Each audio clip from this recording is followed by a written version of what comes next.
one-size-fits-all when it comes to support. Stop calling us service users, and we're humans at the end of the day.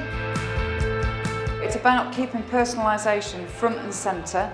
If the care workforce pathways stick to just the formal regulated types of care, we're going to lose a whole part of the care workforce which offer creative, wonderful solutions for people, and we just don't want that to be lost when there's this move towards a national care service. I think there's something really important about information, advice and guidance. So I think our plea would be that there's some investment in that kind of creative, person-centred information, advice and support, particularly for self-funding people. I would urge the powers that be to please make sure that people have independent advice and support about their legal rights and help to navigate through the system. I really would like to see people having better outcomes, better opportunities and really advancing equality to ensure that everyone has an equitable experience of accessing social care, really living a good life regardless of your background. I'd be putting human rights at the centre of everything. People's right to privacy, people's right to a family life, people's right to their possessions, people's right to their own home, people's right to have a choice about who they share a home with. And if we don't do that, then we're letting a whole group of the population down. Our suggestion would be that the Commission asks the government to use its levellers on commissioning and procurement to stop the sale of people. The last bit there, I think, was to make sure that local commissioning is co-produced with people. Many of our support arrives too late, so we're increasingly talking about how we do early action. Could we set up some kind of project program nationally which can fund and support all the really good ideas?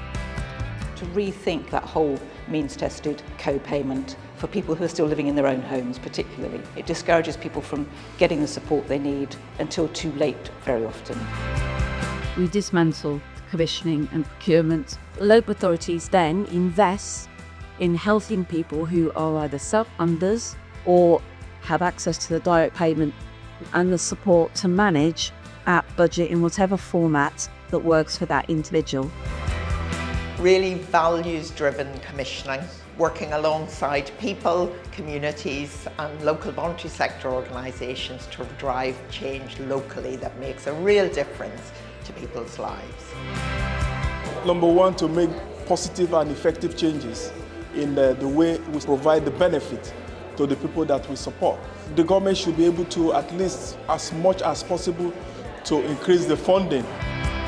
Looking at through the lens of the capability approach, which is measuring what people can do, that would take up the well-being principles of what enables me to do things that I would like to do.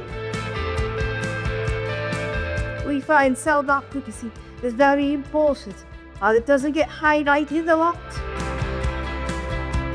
I would like the Casey Commission to include the experiences of young people, children as they leave school, so disabled children and families. Be more inclusive around third sector organisations. Have people invited to take up formal decisions in both the Commission and the Department of Health and Social Care policy making. I'd wish for people who draw on social care to be seen as valued, equal citizens in our society. People need to work in equal partnership with policymakers to make that change happen.